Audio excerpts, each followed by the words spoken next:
네, 여당인 더불어민주당과 홍남기 경제부총리의 갈등이 심상치 않습니다. 이재명 대선 후보의 정책을 뒷받침하는 데 주력하고 있는 민주당이 이른바 방역 지원금을 반드시 추진하겠다고 고수하고 있는 반면에 재정당국 수장인 홍남기 부총리는 불가 입장을 계속 지켜가고 있는 상황인데요. 전국민 지원금으로 촉발된 당정 갈등, 과연 합의점을 찾을 수 있는 건지 지금부터 이야기 나눠보도록 하겠습니다. 오늘 함께해 주실 두 분 소개하겠습니다. 사회연대포럼 정의원권 대표, 상명대 경영학부 서지용 교수 나오셨습니다. 어서 오십시오. 안녕하세요. 네. 안녕하십니까. 요즘 연일 보도면에 오르고 있는 부분이 초과 세수 문제입니다. 그러니까 세금이 거치는 게 당초 예상했던 것보다 좀 많이 거쳤다라는 것을 두고 지금 당정이 충돌하고 있는 상황인데 사실 뚜껑을 열어보니까 기재부는 당초 한 10조 원 정도 조금 넘을 것이다라고 홍남기 부총리로 얘기를 했었던 초과 세수가 지금 뚜껑을 열어보니까 한 19조 원 정도. 물론 10조 원대긴 한데 당초 얘기했던 어떤 어감과 예상과는 좀 달라서 이 부분이 좀 문제가 되고 있어요. 기재부가 일단 예측을 잘못한 것에 대해서는 사과를 했고 여당에서 지적하고 있는 의도적이지 않냐라는 데에 대해서는 유감을 표명한 상황이거든요. 이거 어떻게 봐야 될까요? 예, 이제 올해 세수가 어느 정도 될 것인가 판단 속에서 사실은 작년에 예측하기로는 한 282조 정도 들어올 거라고 했습니다. 그러니까요. 그리고 이제 지난 7월에 2차 추경을 하면서도 세수가 많이 들어오는 과정에서 앞으로 한 10조 정도 들어올 거라고 이제 기재부가 예측을 했는데요. 사실은 16일 날 이제 덜컥 드러난 게 19조 이상 됐다. 그래서 올해 전체적으로 보면 현재까지 한 59조 8천억 정도, 60조에 육박하는 금액이 들어왔고요. 연말까지 보면 한 50조 정도는 초과 세수가 발생할 것이다 이렇게 보고 있는 것이 사실이고요. 그다음에 이제 논쟁거리가 됐던 게 기재부가 예측을 잘못한 것과 관련해서 스스로 인정했는데 또 이제 홍남기 경제부총리가 고의적이지는 않았다고 이야기를 했어요. 그런데 저희가 보기에는 고의성은 모르더라도 의도는 좀 있었다고 볼 수밖에 없지 않겠냐. 의도 있었다고 예, 보세요? 왜냐하면 그 전주에 지난주에 이제 대통령 보고할 때는 이미 19조 들어온다고 보고를 했던 상황이거든요. 그리고 이제 이 예산을 둘러싸고 사실은 이재명 후보가 전국민 재난지원금 지급해야 된다 내년에 어려울 수 있기 때문에 이렇게 한 상황에서 우리 또 김부겸 총리께서는 이 주머니 저 주머니 뒤진다고 돈 나오는 게 아니다 이렇게 답변을 하셨단 말입니다. 그런데 그 시점 정도에서는 기재부가 아마 알고 있을 수도 있지 않았겠나 이렇게 판단이 들면서 당정 간의 엇박자가 생기고 특히 이제 예산을 둘러싼 이 추계가 이렇게 가소 추계할 수 있었던가? 60조 가까운 돈을 갖다가 예측을 못 해가지고 이렇게 해가지고 예산 당국을 빚을 수 있을까? 그리고 당정 간의 엇박자, 불협화음 등등으로 인해 가지고 국민들이 재난지원금 예산을 바라보는 데 있어서의 신뢰가 많이 무너지고 있다 이렇게 볼 수 있습니다. 사실 저희가 세수 예측이 정확해야 된다는 얘기를 하는 건 아닙니다. 세수 예측이라는 게 상당히 좀 힘든 부분이 있어서 그 부분은 이해를 하지만 이렇게 과도한 차이가 날 수 있냐에 대한 얘기를 하고 있는 거고 그리고 여당에서 얘기하는 거는 2차 추경 편성할 때 이렇게 초과 세수가 넉넉했다면 조금 더 이를 재원으로 쓸 수 있는 재난지원금이나 혹은 소상공인 손실보상이나 이런 부분에 있어서 조금 더 힘을 실을 수 있지 않았겠냐라는 게 여당의 생각이거든요. 그러다 보니까 이제 의도적이지 않았냐라는 얘기를 하고 있는 건데 교수님 보시기에는 어떠세요? 의도적이라고 보세요? 아주 고의적이라고 볼 수는 없겠지만 일찍 사전에 알고 있었던 것 같아요.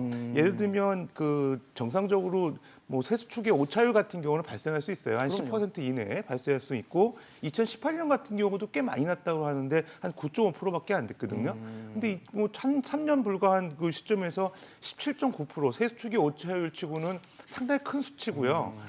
그다음에 이제 또 더 의심을 살 만한 이유 중에 하나가 홍남기 부총리가 항상 얘기할 때마다 세수가 부족하고 세수 추계가 우리가 집계한 게 비교적 정확한데 지금 결과적으로는 지원할 여력이 없다. 네. 이런 식으로 항상 언급을 해왔다가 그러니까요. 이제 더불어민주당의 이제 또 정치권에서도 추가적으로 세수도 많이 들어오는 거 아니냐, 올해 50조 이상 되는 거 아니냐 이렇게 얘기했음에도 불구하고 계속 부인을 했었거든요.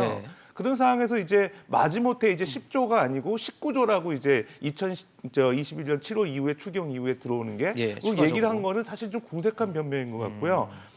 그럼에도 불구하고 이제 어쨌든 한 19조 정도가 더 들어오는 상황에서 일단 기재부 입장에서는 국민 방역 지원금 20만 원씩 지급하는 거에 대해서 사실은 이렇게 좀 거부하고 있는 입장을 보이긴 하지만 그 명분이 사실 많이 약해졌다 이렇게 볼 수 있을 것 같습니다. 명분이 없어졌다라는 게 맞겠다라는 생각이 드는데 일단 홍남기 부총리는 초과 세수를 최대한 이제 손실보상 혹은 이제 소상공인에 대한 손실보상 그리고 손실보상에서 제외된 업종에 대한 지원에 활용을 하겠다라고 밝혔습니다. 뭐 규모를 보면 그래요. 19조 정도 되는 초과 세수 중에 한 40% 정도 되는 7조 6천억 원은 이제 지방 교부금으로 들어가고 나머지 이제 지원에 대해서 활용을 해보겠다라는 건데 이거는 뭐 어떻게 보세요? 이렇게 활용하는 게 맞다 보십니까? 예, 전체 초과 세수 중에서 이제 어떻게 쓸 것인가 부분인데 사실은 아까도 말씀드렸지만 정부에 대한 신뢰가 많이 무너지고 있다.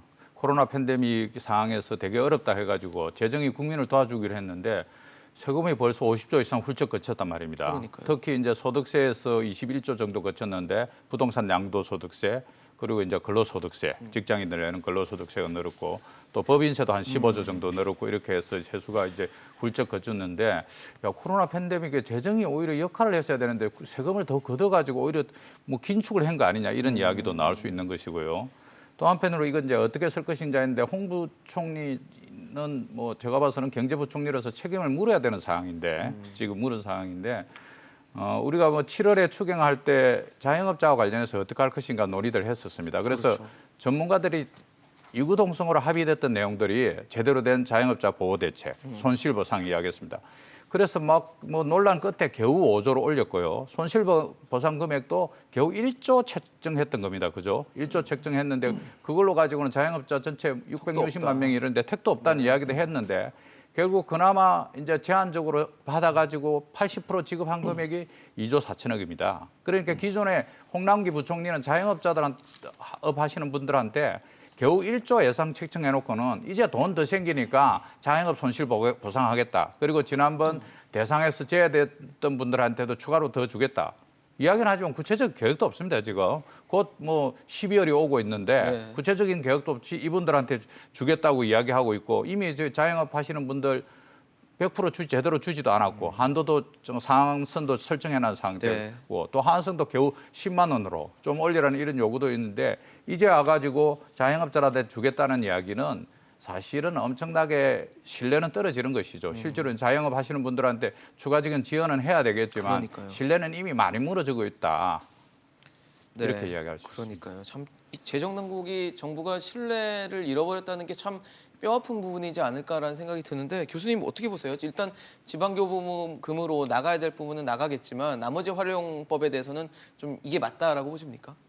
글쎄요, 지금 또 홍남기 부총리 같은 경우는 이제 9조 정도 세수 축에 오차가 생겼는데 네네. 그럼에도 불구하고 또 법적 근거를 얘기하고 있는 거죠. 지금 그 19조 중에서도 지방 교부금으로 40% 정도 이게 나가게 되면 그렇죠. 이제 나머지 이제 부분에 12조 대해서 정도 12조 남겠죠. 정도밖에 예. 여력이 없기 때문에 그것도 지금 이제 말씀하신 대로 중소 그 자영업자들 지원하는 데 써야 된다. 특히 이제 소상공인법 그 손실보상법에 의해서 지금 한 1조 정도 책정해 놓은 것 중에서 실제로 현장에 가보게 되면 손실은 한 1억 받는데 보상은 한 200만 원밖에 안 해주더라. 그러니까요. 이런 무슨 얘기들이 많거든요. 보상이겠습니까? 그러면은 소상공인 그 손실보상법에 의해서도 사실 두텁게 만족스럽게 지원을 못 하고 있거든요. 실질적으로 이제 손실본 부분에 대해서 100% 지급하는 게 아니라 보정료 한 80% 지금 적용하고 있잖아요. 그 문제에 대해서도 이렇게 만족스럽게 지급하지 못하고 있는 상황에서 또 그 이후에 이제 여행업이나 숙박업 피해 보신 분들 이런 분들 같은 경우는 사실 손실보상 제대로 다 안 이루어지고 있거든요. 네. 집합 금지나 영업시간 제한 적용받지 않았다 그래서 근데 이런 분들에 대해서 이제 지급을 또 고려하겠다 이런 언급들은 사실은 좀 앞뒤가 안 맞는 얘기고요. 그러다 보니까 이제 더불어민주당 내에서도 이제 홍남기 부총리에 대한 비판의 목소리가 많아지는 거. 사실은 정부 여당이 정부를 비판하는 건 사실 이례적인 얘기거든요. 그런 측면에서 기재부가 좀 다시 한번 좀 그 반성을 해야 될 것 같고 특히 이제 법인세 부분 말고 소득세 부분이 한 22조 원 정도 더 거쳤다는 거. 네. 당초 7월 달에 이게 275조 정도 세수가 예상이 되고 그 전년 동기 대비 한 60조 정도 늘어날 거라고 전망을 했었잖아요. 네. 그런데 그때 당시만 보더라도 증시가 괜찮았기 때문에 사실은 그 세수가 많이 거칠 걸로 봤어요. 소득세라든가 양도세라든가 그렇죠. 그다음에 또 신규 취업자가 늘어나기 때문에 어떤 그 소득세가 늘어날 거 어느 정도 예상이 됐고 22조나 더 늘어났으면 앞으로 이제 더 계속 정부가 일자리 마련하고 하게 되면은 소득세 늘어나지 않을까 이렇게 충분히 그 예상할 수 있었거든요. 뭐 법인세 같은 경우에 경기 상황은 모른다 그러니까 예측하기 어렵다 하더라도 충분히 예상 가능했음에도 불구하고 이렇게 9조 이상씩 차이가 나고 또 지금 확인된 이 상황에서도 중소 자영업자 핑계를 대면서 이제 지원하는 거를 이제 꺼리는 거 사실 이거에 대해서는 좀 정부가 좀 어떤 의도인지 모르겠는데 좀 다시 한번 네. 새롭게 그 세수에 대한 의미를 정확히 짚어보고 국가와 국민을 위해서 쓴다고 얘기하는데 이 어려운 상황에서 곳간에 이제 넣어놓는 게 맞는 건지 그런 생각 한번 듭니다. 네. 사실 근데 여당은 이 초과 세수를 이제 뭐 재난지원금으로 쓰겠다라는 생각이거든요. 당초에 뭐 1인당 한 20만 원 혹은 25만 원 뭐 이 정도 주겠다라고 이제 내년 1월에 주겠다라는 건데 막 이름도 바꾸고 저 여당에서도 사실 지금 정신이 없는 상황이에요. 뭐 위드 코로나 방역 지원금을 했다가 일상 회복 방역 지원금으로 이름을 뭐 바꾸기도 하고 또 얘기는 그렇거든요. 지금 이게 뭐 소득 지원이나 이런 거보다는 그동안 방역 물품에 돈을 많이 쓰셨기 때문에 국민들이 그걸 좀 도와드리겠다. 마스크 사는 돈을 우리가 지원해드리겠다라는 게 여당의 생각인데 그래서 이게 일단 의미에 대해서 좀 해석을 해주시면 좋을 것 같고 두 번째로는 현행법상 이게 현실적으로 가능한지도 좀 체크를 해주시면 좋을 것 같습니다. 예, 이제 그 이재명 후보가 전국민 재난지원금을 이야기하면서 이제 논란이 불이 붙었고요. 그러면서 이제 김부겸 총리가 이 주머니 저 주머니 뒤진다고 돈 나오는 거 아니면서 이제 뭐 그 재난지원금과 관련한 여론도 상당히 나빠졌습니다. 60% 이상이 재난지원금과 관련해서 부정적인 의견을 낸 상황이었고요. 그럼에도 불구하고 사실은 지금 다시 코로나도 어려워지고 또 한축으로 그러면서 이제 내수는 생각보다도 덜 살아날 가능성이 커지고 있는 이런 상황에서 비교적 전국민 재난지원금 자영업 하시는 분들이 바라는 게 한축으로는 손실보상을 좀 해주고 한쪽으로는 또 소비를 좀 일으켜 달라는 거기 때문에 필요한 측면과 관련해서는 있는데 이제 그걸 이제 정부 여당에서 가져가 가지고는 또 방역 지원금으로 그래서 뭐 25만 원씩 받아가 마스크 700장 사느냐 지금 마스크 사라고 주냐 이러면서 또 이제 뭐 다시 일상 회복 지원금이라는 이름을 바꿔 가지고 명분을 바꿨는데 전 국민들한테 위로도 하고 또 이제 내수 진작을 위해서 뭐 일상 회복 지원금을 주겠다는 것과 관련해서는 뭐 비교적 뭐 충분히 제한할 수 있는 부분이고요. 사실은 이제 예산이라는 것이 예산과 관련해서는 예산을 보면은 그 정부의 성격을 갖다가 이야기할 수 있다. 그럼요. 또 한편으로 예산을 보면은 그 국가의 미래를 이야기한다 이렇게 이야기할 정도로 그래서 그 정부의 성격에 맞춰서 사실은 예산이 집행되는 게 맞고 또 이재명 총리가 여당의 후보로 들어왔기 때문에 요구하는 것과 관련해서는 당정이 좀 적극적으로 받아서 고민해야 되는데 그런 부분들이 이제 부족했던 것이고요. 네. 또 여당 입장에서는 이제 뭐 정부 홍남기 경제부총리가 계속 완강하게 재정당국이 반대하니까 재원을 어디서 마련할 것이냐 했는데 마침 이제 추가 세수가 나타난 네. 것이죠. 그래서 이 세수를 갖다가 어떻게 할 것이냐 이 부분인데 사전에 이제 너무 많은 이 추가 세수가 발생하다 보니까 세제이익금이 40% 정도는 지방 교부금으로 내려줘야 되는 문제가 있어가지고 그러면 이것을 좀 납부를 유예해서 내년으로 넘어가자. 그래서 실제로 이제 정부도 사전에 이제 준비했던 것이 사업소득세나 또는 주류세나 유류세 정도 해가 4, 5조 정도는 넘기자 이런 것이었고요. 네.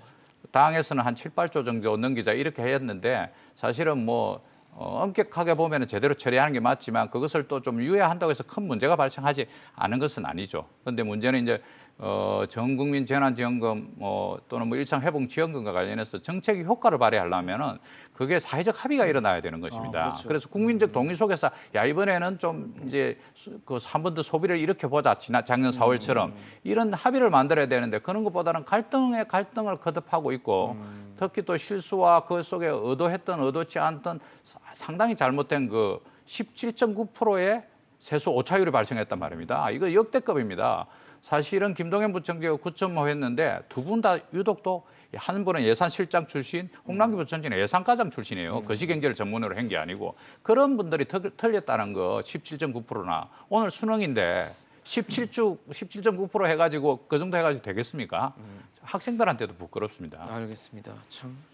근데 사실 이제 그런 거예요. 사실 이게 뭐 세수 세계 잉여금 남은 세수를 어떻게 쓰느냐, 혹은 또 이제 세수 오래 거칠 걸 내년으로 넘겨서 납부 유예를 어떻게 시키느냐는 법에 규정이 돼 있다 보니까 이게 과연 법안의 틀에서 할 수 있는 것인지, 혹은 이 법을 이번에는 좀 위반을 하더라도 일단은 해야 되는 것인지, 이걸 두고 좀 논란이 되고 있거든요. 그렇습니다. 이제 두 가지 법 근거가 있죠. 첫 번째는 국가재정법. 우선순위 돈 남는 세수분을 이제 지방교부금이라 그런 국채 상환에 우선적으로 써야 된다는 네. 그 부분 하나 있고요.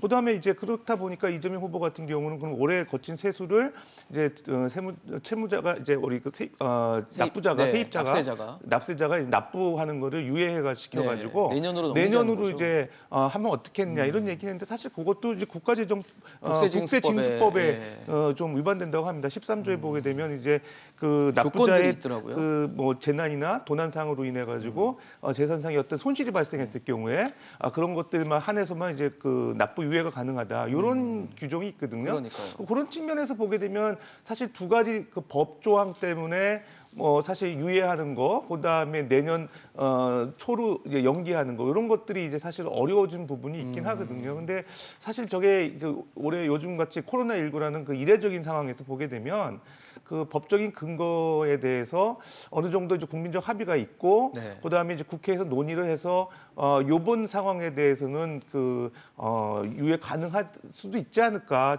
조심스럽게 한번 생각을 해보고요. 네. 어쨌든 지금 이례적인 상황이거든요. 그러니까 네, 저게 네. 지금 뭐 일반적으로 납세자가 재난 또는 도난으로 근거해서 네. 재산에 손실 본 부분만 명기를 하고 있거든요. 그러니까요. 근데 이제 국가상의 어떤 특수한 상황이기 때문에 좀 고려할 필요도 있지 않나 생각이 들고요. 어찌됐든 남은 세수에 대해서 이제는 이제 정확하게 이제 국민들을 위한다고 이제 홍남기 부총리 얘기를 하셨기 때문에 이제 뭐 중소자영업 지원을 하든 전국민 방역 지원금을 지급하든 좀 체계적인 계획을 갖고 시행을 했으면 좋겠습니다. 계속 이제 갑론을 있기 때문에 예. 상대적으로 시기가 이제 진행되는 게 이제 원활하지 않을 가능성이 있기 때문에 연말 얼마 안 남았고 내년에 바로 또 집행할 수 있으려면 지금부터 좀 착실하게 준비해야 되지 않을까 생각됩니다.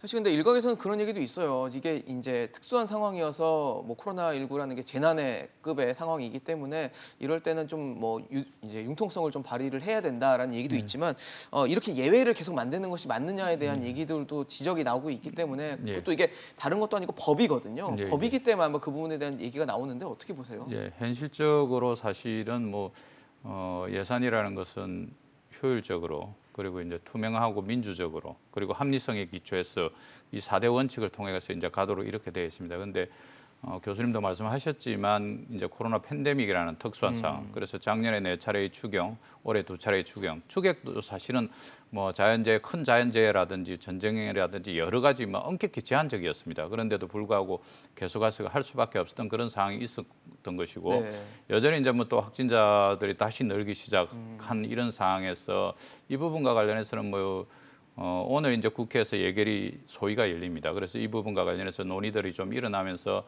어떻든 뭐 당정 간의 합의는 아마 좀 만들어내지 않을까 이런 판단을 가지고 있거든요. 그래서 뭐 여러 가지 원칙 중에서도 또 한편으로 예산이라는 것이 신축성도 요구되고 있고 또 한편으로는 신속성도 요구되고 있습니다. 네. 그래서 적재적소에 예산을 제대로 투입해야만이 그 예산이 제대로 기능을 할 수 있다. 이런 측면에서 봤을 때는 저는 뭐 어렵더라도 이번에는 합의하는 것이 차라리 좋겠다. 합의하는 게 좋고 오늘 합의해서 좀 논란 없이고 그리고 어떤 합의를 하더라도 통계가 틀리고 그것을 제대로 국민들한테 알려내지 못한 경제부 정리와 관련해서는 여당에서 뭐 정부를 보고 국정조사하겠다 이런 언어보다는 대통령께서 확실히 책임을 물으셔야죠. 이 부분과 관련해서는.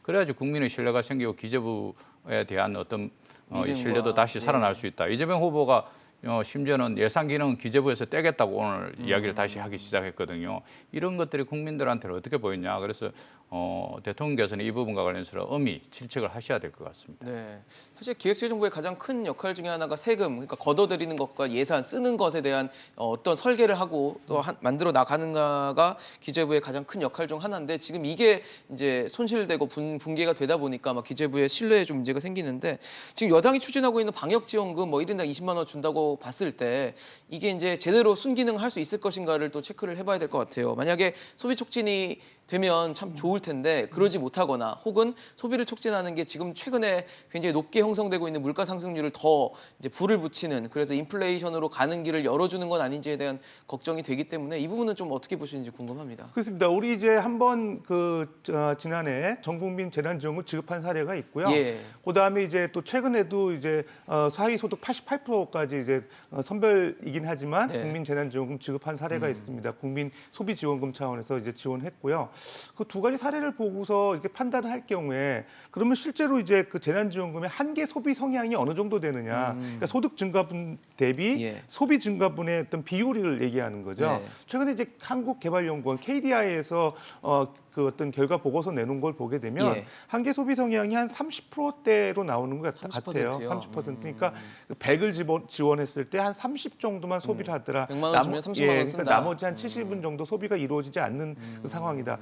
그래서 최근에 이제 그 더군다나 이제 그 민간 소비의 중요성이 강조되고 있어요. 네. 지난 3분기 우리 그 경제 성장률 보게 되면 그 분기별로 기준으로 봤을 때 0.3% 성장했거든요. 그러니까 1분기에 1.7%, 그다음에 2분기에 0.8%, 그다음에 3분기 0.3%. 그러니까 사실 4분기에 한 1% 이상이 달성돼야 지금 목표 우리가 4%가 생각했던, 달성이 돼요. 네. 근데 이제 가장 또 변수가 있죠. 두 가지입니다. 첫 번째 민간 소비. 민간 소비가 이제 부진하죠. 수출에 비해서 급급 그러니까요. 부진하고 예. 그다음에 이제 말씀하신 물가 상승률. 근데 이제 상반기까지 물가 상승률 추이를 보게 되면 2% 중반대 유지되다가 최근 10월 달에 3.2%까지 올라갔잖아요. 네, 그러니까요. 근데 주요 요인은 사실은 그 공급 부분에 대한 그 병목 현상 원자재나, 때문에 네. 나타나는 인플레이션 압력이에요. 그러니까 이제 생활 소비재에 대한 가격이 급등하는 거죠. 뭐 유가나 원자재 가격이 오르면서 이런 문제인데 지금 말씀하신 대로 그러면 이제 그 가처분 소득이 늘어나면 소비가 촉진되면서 물가가 올라가는 거 아니냐. 네, 네. 수요 쪽에서의 인플레이션 압력 때문에 또 오히려 인플레이션 압력이 전체적으로 증가하는 거 아니냐 이런 걱정을 하고 있는 거죠. 그러니까요. 사실 제가 볼 때 그럼에도 불구하고 민간 소비에 대한 개선분이 더 큰 거냐, 물가 상승 그렇죠. 압력이 더 큰 거냐, 그 두 가지의 트레이드오프 관계에 의해서 우리나라 경제 성장률에 미치는 순기능이 이제 결정될 거거든요. 그러니까요. 제가 볼 때는 일단은 정부가 민간 소비도 신경을 써야겠지만은 어쨌든 가장 중요한 거는 내수 진작 행사를 위한 다양한 프로그램을 만드는 게 좋아요. 최근에 이제 11월 1일부터 11월 15일까지 코리아 세일 페스타가 있거든요. 네. 뭐 많은 제조업체나 그 현장 그 관계 업체들이 많이 참여를 해서 진행을 하고 있는데 이 프로그램 좋습니다. 그다음에 예를 들어 소비 쿠폰 같은 거 발행하는 것도 좋고요. 다만 지금 최근에 그 유류세 20% 인하한 부분 네, 있잖아요. 네. 그 부분에 대한 효과가 별로 없다는 얘기들이 이제 많이 나오고 있어요. 근데 실제로 보게 되면 현장에서 가보면 그 유류세 20% 인하가 돼가지고 뭐 어느 정도 그 석유 가격이 이제 기름값이 많이 떨어지지 않았나 생각을 했는데 그게 안 떨어지거든요. 되게 비싸던데. 예, 그러니까 사실 2주 전에 휘발유 제품 가격이 반영이 되고 유류세 20% 감안한 거가 인하된 게 바로바로 반영이 안 되는 상황이에요. 그러니까 실질적으로 소비자 물가가 이제 그런 것들이 낮아지는 효과가 안 나타나는 거 이런 부분들을 이제 좀 개선하는 게 정부의 어떤 그 물가 압력을 높아지는 거를 낮추고 민간 소비 개선하는 프로그램을 다양화하는 게 이런 조치가 좀 필요하지 않을까 생각됩니다. 사실 앞서 말씀을 주셨을 때 뭐 KDI에서 조사 결과는 30% 정도의 이제 한계 소비 성향을 높일 것이다라고 하는데 그러면 20만 원을 주면 한 6만 원 쓴다고 봐야 되는 겁니까? 그렇게 뭐 추가적으로 효과가 있다고 있죠. KD에서는 30% 정도 된다고 보고 있고 예. 이제 작년 4월에 지급한 기준으로 대체로 이제 뭐 정확한 것 같고요. 그때는 이제 코로나의 상황들이 변동되지 않은 상황에서 했기 때문에 그렇죠. 비교적 정확하게 볼 수 있고 또 카드 사용률 같은 경우에도 뭐 18% 이상 늘어나고 이랬기 때문에 비교적 소비를 갖다 진작하는 효과는 좀 상당 부분 있지 않느냐 이런 판단을 좀 가지고 있고 이제 좀 부정적으로 보는 견해는 지금 이제 88만 원 재난지원금 지급 중에 있는 거 아닙니까? 사용하고 있는 상황인데 그렇죠. 신청은 사실은 이제 그게 타이밍을 좀 제대로 맞추지 못했다. 그다음에 이제 전국민적인 합의가 제대로 일어나지 못했다 이런 것들이 있거든요. 예를 들어서 4단계 하면서 그걸 시행했단 말입니다. 지금 위드 코로나 상황에서 11월에 확 풀렸으면은 일제히 좀 쓰는 방식으로 이렇게 갔을 건데 4단계 상황에서 엄격하게 제한된 상황에서 재난지원금을 쓰라 하니까는 식당 가서 쓰는 것보다는 온라인에서 쓰고 뭐 가족끼리 모여서 부모한다든지 이런 것들이 좀 어려웠기 때문에 아마 뭐 이번에 88만 원 지원금과 관련해서는 뭐 분석이 대단히 어려울 수밖에 없을 것이다. 그래서 이제 내년에 지급할 때에도 1월 며칠부터 정확하게 지급할 것이 아니고 예. 코로나 상황을 봐가지고 국민들이 좀 활발하게 소비를 할 수 있는 타이밍 그래서 그게 뭐 1월 초가 됐든 1월 중순이 되든 2월로 넘어가든지 간에 해서 국민들이 이것을 써가지고 소비의 진작 효과를 올릴 수 있는 성수를 최대한 올릴 수 있는 이런 방향으로 좀 가야 될 것이고요. 네. 여전히 이제 뭐 고민이 이런 거죠. 교수님도 말씀하셨지만은도 소비자 물가는 올라가고 있는데 정부가 거꾸로 이제 돈은 풀고 또 한은은 25일 날 또 금리는 또 0.25% 인상이 올릴 뭐 수도 거의 있다는 얘기가 있고요. 뭐 확정적으로 예. 예고된 상황이고 그래서 이 사이에서 사실은 정책을 갖다 기민하고 효과적으로 그리고 국민들한테 제대로 설명해야 된다. 아니 뭐 금리 올리고 뭐 대출 규제하면서 긴축으로 가면서 또 한편으로는 돈 푸는 게 적절하냐와 관련해서 제대로 정부 당국이 설명을 제대로 하고 국민들 신뢰 속에서 그럼에도 불구하고 내수를 훨씬 더 살려야 되겠다. 그리고 아직까지 살아나지 못한 자영업자들을 위해서는 우리가 조금 더 노력하자. 이런 것과 관련된 합의를 만들어내는 것, 제대로 국민들에게 알려내는 것이 대단히 중요하겠습니다. 사실 앞서 말씀을 주셨지만 이재명 민주당 대선 후보는 지금 기재부를 아주 신랄하게 비판을 하고 있고 그 비판하는 것 중에 하나가 또 지역화폐예요. 이재명 후보죠. 이재명 후보는 지역화폐에 대해서 굉장히 힘을 실어왔던 또 인물이기 때문에 이 부분에 대해서 신경을 쓰는데 왜 그러냐면 기재부가 이 지역화폐 발행을 위한 내년도 예산을 편성할 때 올해보다 77%를 감축을 했습니다. 줄였어요. 그러다 보니까 지역화폐 예산이 줄어든 것에 대해서 이제 이재명 후보는 굉장히 비판을 하고 있는 건데 이거는 어떻게 봐야 될까요? 요즘에 사실 뭐 이렇게 재난지원금이 이런 거 나오면 지역화폐로 많이 쓰라고 하잖아요. 그렇습니다. 지역화폐가 이제 그 지역 내에서 전통시장에 대한 내수를 이제 촉진시키는 그렇죠. 효과도 있고요. 상당히 이제 그 이재명 후보 같은 경우는 그 지역화폐에 대한 사랑이 남다르죠. 그러다 보니까 이제 경기도지사 할 때도 지역화폐 발행해가지고 지역 내 어떤 내수 진작에 상당히 공을 들여왔기 때문에 더욱이 이제 기재부의 77% 이상이나 되는 그 지역화폐 지역사랑 상품권 네. 감소 예산이. 축소한 거 예산 축소한 거 상당히 이제 불만인 것 같습니다. 특히 올해는 뭐 그 1조 한 500억 정도 됐던 규모를 내년에 2,400억 정도밖에 안 된다 그래요. 많이 줄긴 줄었네요. 그러니까 사실 너무 많이 줄인 거죠. 네, 네. 뭐 이유가 있긴 하겠지만 어쨌든 내수 진작을 강조하는 정부 입장에서는 좀 의외였고요. 실제로 또 그 자영업 총연합회에서도 간접적으로 이 지금 예산 줄어든 거에 대해서 뭐 비판의 목소리가 네. 있습니다. 그러다 보니까 정부의 어떤 그런 그 예산 책정이 너무 자의적이고 지금 상황을 너무 모르는 거 아니냐 이런 얘기들이 나오고 있는 것 같아요. 네. 특히 지금 이제 금리가 인상되는 거 아까 좀 우리 말씀해 주신 아주 좋은 얘기 해주셨는데 네. 금리가 인상될 때 가처분 소득이 이제 줄게 되거든요. 그렇죠. 그렇게 이자에 많이 비용이 이자율이 들어가니까. 이자 내야 될게 감내를 많이 많으니까. 해야 되기 때문에 예. 가처분 소득이 주는 상황에서 이런 그 정부의 어떤 소비 촉진을 위한 뭐 이제 생활 물가 안정이라든가 뭐 지역 상품권을 통해서 이제 그 할인된 가격으로 물건을 많이 구입할 수 있는 어떤 지원책이라든가 이런 게 되게 상당히 중요하거든요. 네. 그럼에도 불구하고 오히려 77%나 이런 지역 화폐를 줄였다는 예산을 줄였다는 거는 예. 글쎄요 어떤 이유에서인지 모르게 참 납득하기 어려운 그런 상황이 아닌가 생각이 됩니다. 지금 뭐 납득하기 어려운 상황이다 말씀을 주셨는데 정부의 이유는 그렇습니다. 사실 코로나19 때문에 한시적으로 예산을 늘렸던 것이고 내년에 이제 경제 회복이 예상되기 때문에 이를 정상화하는 것이다라는 게 정부의 얘기고 또 정부는 지방 교부금을 증액을 했기 때문에 이제 이거를 사실 우리가 하기보다는 지자체에서 알아서 하라는 이제 신호다라고 설명을 하고 있는데 글쎄요 참 좀 너무 많이 줄인 것 같긴 합니다 숫자가. 그렇습니다. 이제 내년에 지금 정부가 국회에 제출한 내년 예산이 드디어 600조를 넘어서 604조거든요. 네, 뭐 슈퍼 예산이라고 하죠. 올 예산 대비해서 8.3%가 인상된 부분으로 올렸습니다. 네. 그런데 거꾸로 다른 거는 다 두고 확장 재정을 한다고 하면서 지역 화폐 관련해서는 77%는 깎았단 말입니다. 이게 사실은 설명이 안 되는 것이죠.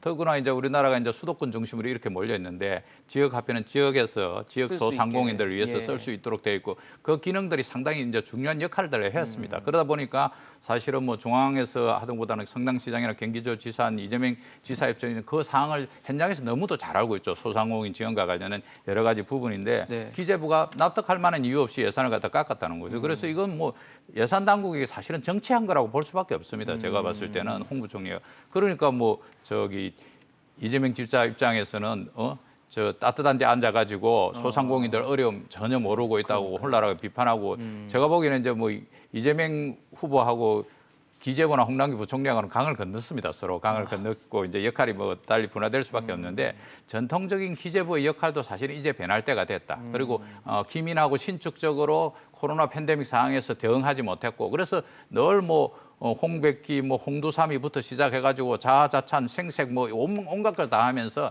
신뢰를 스스로 잃었기 때문에 아마 기재부의 역할과 관련해서도 차제에는 좀 더 다른 개선 방향이 필요하겠다 이렇게 보여집니다. 네, 사실 저희가 지금 뭐 돈 쓰는 얘기들 많이 하고 있는데 올해 태어나는 신생아가 고등학교를 졸업할 때쯤 뭐 한 18년, 19년 정도 지나서겠죠. 그때쯤이면은 이제 1억 원이 넘는 나라빚을 짊어져야 되는 상황이 올 수도 있다라는 전망이 나왔는데 뭐 현재는 아니더라도 어떤 이런 재정 관리에 대해서 좀 중장기적인 계획을 좀 잘 세워야 되는 건 아닌가. 좀 1인당 부담해야 될 금액치고는 너무 좀 크지 않나라는 생각이 들거든요. 네, 그렇습니다. 뭐 사실 지금 그 올해 태어난 그 신생아죠. 네. 신생아가 이제 고등학생 졸업할 때 때쯤. 되면은 네. 이제 1인당 국가 채무 부담해야 될 게 한 1억 정도 이상 된다는 거잖아요. 네. 뭐 수치만 놓고 보면 상당히 부담되는 내용이긴 그러니까요. 하죠. 그럼에도 불구하고 사실 코로나 팬데믹이라는 게 상당히 이례적인 그런 상황이고 이런 상황에서 정부가 이제 규모 있게 재정을 지출하는 거는 필요하고요. 예. 그럼에도 불구하고 재정 준칙에 대한 법제화는 좀 서둘러야 될 것 같아요. 그러니까 우리가 지난해 10월부터 계속 논의가 있었는데 이게 지금 이제 재정 준칙 법제화에 대한 논의가 이제 어느 순간부터 속 들어갔고요. 그러니까요. 최근에 이제 국회에 계속 계류 중인 걸로 이렇게 알려져 있거든요. 그 재정을 좀 규모 있게 써야 된다는 얘기가 필요한 거죠. 그러니까 사실 이런 계획만 잘 수립이 돼 있으면 국가 채무 속도가 빠르다 하더라도 관리가 되고 있다는 컨트롤이 거니까. 되거든요. 예. 지금 올해 이제 GDP 대비 국가 채무 비율이 정부에서 밝히는 건 47% 정도 된다고 합니다. 근데 이제 최근에 흥미있는 거는 이제 IMF에서 재정 점검 보고서라는 걸 내놨는데 올해 그 국가 채무 비율 우리나라가 51.3%라고 그래요. 왜 차이가 있나 봤더니 이제 우리나라는 그 중앙 정부하고 지방 정부의 부채만 산정해 가지고 발표하다 보니까 네. 조금 과소 평가가 되고 있고요. 과소. 그다음에 이제 IMF 같은 경우는 이제 비영리 공공기관 부채까지 반영해서 네네. 그 51.3%좀 높게 나오고 있어요. 보통 IMF 고려하는 건 D2라고 하고 네네. 우리나라의 그 정부에 발표하는 건 D1 부채를 갖고 얘기하거든요. 근데 실질적으로 지금 어쨌든 수치상으로 보면 뭐 정부 여당에서는 높지 않다고 얘기하는 건데 IMF에서 얘기하는 건 그 증가 속도가 빠르다는 거죠. 우리가 2026년, 그 5년 이후에가 되게 되면 66.7%가 된다고 그래요. 국가 채무 높네요. 비중이. 네. 그러니까 15.4%포인트가 늘어나는 거죠.